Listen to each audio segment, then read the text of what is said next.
तो vote percentage का mathematics और किसका गणित बैठेगा फिट, इसी को लेकर हम चर्चा कर रहे हैं। 102 सीटों पर 21 राज्यों की वोट डाले जा रहे हैं। अभी भी चंद मिनट बाकी हैं, शाम 6 बजे तक वोट डाले जाने हैं। और कुल मिलाकर यहां पर तमाम खास मेहमान हमारे साथ बने हुए हैं, जिनके जरिए हम समझना चाह रहे हैं कि क्या इस वोट परसेंटेज का सीधे कुछ हार जीत से कनेक्शन बनता है क्या। लेकिन विनोद जी, मैं आपको इस चर्चा में लेकर आना चाहूंगी और उस सवाल के साथ जहां पर हमने चर्चा को रोका था कि एक तरफ से 400 पार का नारा और दूसरी तरफ राहुल गांधी सामने आते हैं, कहते हैं साहब ये तो 150 भी नहीं पार करने जा रहे। तो किस तरीके से देखा जाए अब इस नए आकलन को, जो कांग्रेस, ये तो अभी का ज्ञान है, 150 पार भी नहीं कर रही बीजेपी।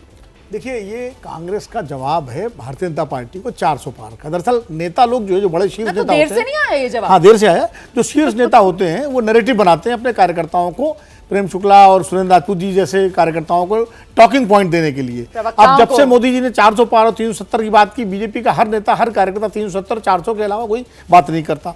अब राहुल गांधी को लगा कि देर हो गई, तो उन्होंने तुरंत 150, पहले 180 का, फिर 150 का। अब सुरेंद्र राजपूत 180 से 150 पे आ गए।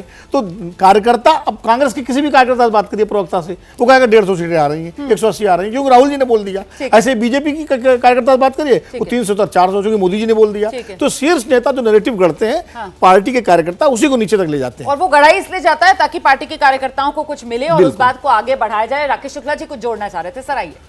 मेरा ये कहना है कि भारतीय राजनीति में जो राष्ट्रीय परिदृश्य होता है, उसमें दो ही राजनीतिक दलों को मतदाता पसंद करता है, एक भारतीय जनता पार्टी, एक कांग्रेस। केंद्रीय राजनीति में खासकर लोकसभा चुनाव में यदि आप देखें तो, ठीक है जी, तो उसमें यदि वोटों का प्रतिशत देखें तो भारतीय जनता पार्टी यदि 22-23 करोड़ वोट लेके आगे है, तो कांग्रेस को भी 11 करोड़ के आसपास जो मिला हुआ वो कम वोट नहीं है। सबसे बड़ा प्रश्न ये है कि कांग्रेस की तरफ से अपना वोट बढ़ाने का प्रयास मतलब क्यों नहीं किया जा रहा। अब भारतीय जनता पार्टी की यदि अपन बात करते हैं तो राष्ट्रीय अधिवेशन हुआ, उसमें प्रधानमंत्री जी की तरफ से कहा गया कि हमें इस बार 50 से 60% वोट हर मतदान केंद्र में चाहिए, नंबर 1। नंबर 2, उनकी तरफ से ये भी कहा गया कि 2004 की तरह सुस्त होकर नहीं बैठना है, मेहनत करना है। तो जो 400 का नैरेटिव और 370 का नैरेटिव है, उस पे भी कांग्रेस की तरफ से देरी से 150 कहा गया। मेरा ये मानना है कि कांग्रेस की तरफ से या विपक्ष के गठबंधन की तरफ से कहा जाता कि हम इस बार इतनी संख्या लेके आएंगे, तो मुझे लगता है वो कंपैरिजन बेहतर होता। तो मतलब आप राहुल की तरफ, राहुल जी की तरफ से ये कहा गया है कि हम 180 से 150 में आ गई है, लेकिन हम अपना आंकड़ा नहीं बताएंगे। उससे कार्यकर्ताओं पे क्या मैसेज जाएगा? कॉन्फिडेंस कम होता है उससे कार्यकर्ताओं का। क्या बीजेपी का आंकड़ा बताया, लेकिन कांग्रेस, राहुल गांधी बीजेपी का आंकड़ा बता रहे हैं। इस पर चर्चा आगे कर लेंगे, लेकिन ग्राउंड पर पहले चलना होगा हमें। मध्य प्रदेश आपको लेकर चलेंगे।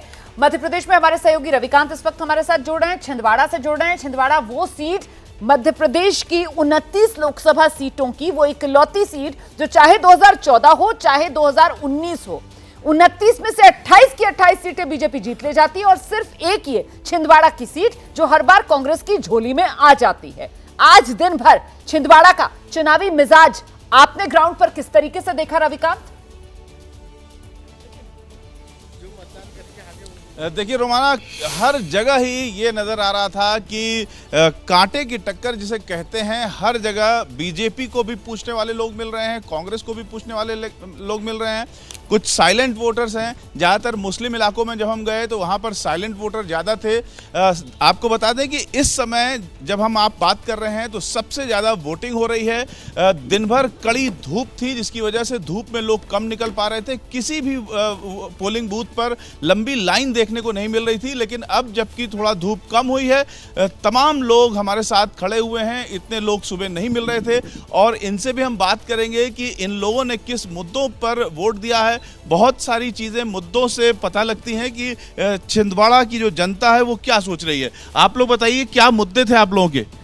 हम चाहते हैं कि छिंदवाड़ा की जो जनता का जो सोच है कि 44 साल से जो विकास कमलनाथ जी कर रहे थे और विकास का स्तर जो रुक गया है, अब बंटी साहू को जिताकर। आप बताइए जी। मैं देश का और अपने छिंदवाड़ा जिले के विकास के लिए अपना वोट देने आया हूँ।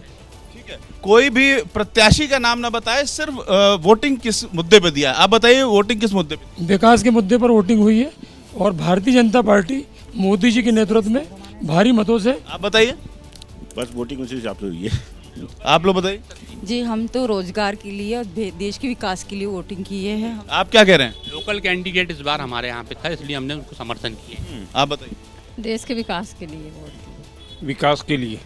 आप लोग बताइए क्या मन में था वोट करते समय? वोट करते समय मन में था कि जो शांति का टापू बना है अपना छिंदवाड़ा शहर, वो भी आगे कायम रहे।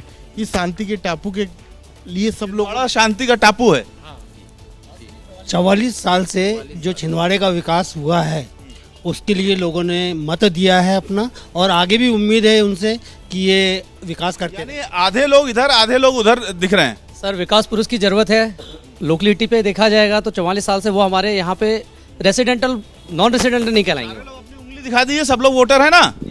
यहाँ पर ये सारे लोग वोटर हैं और वोट दे करके आए हैं। इस समय सबसे ज्यादा वोटिंग हो रही है। आप लोग बताइए, आप क्या किस मुद्दे पर वोट किया? महंगाई और बेरोजगारी और विकास के लिए।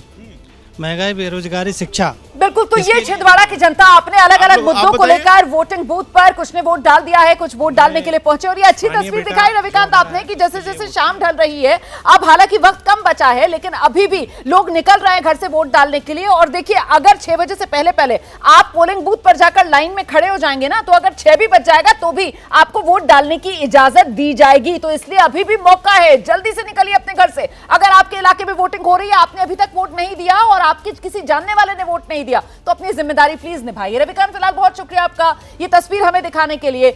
जैसे ही घड़ी का काटा दोपहर 2:30 पे आए, बबीता जी का दिल सास बहू साजिश के लिए मचल जाए। और ये है इनकी बहू, पूरे दिन ऑफिस की टेंशन हो जाए गॉन जब ये करें अपना फेवरेट शो फ्री टाइम पे ऑन। इनकी तरह आप भी देखिए अपना फेवरेट शो अपने टाइम पर और डाउनलोड कीजिए ABP लाइव ऐप अपने स्मार्ट टीवी पर।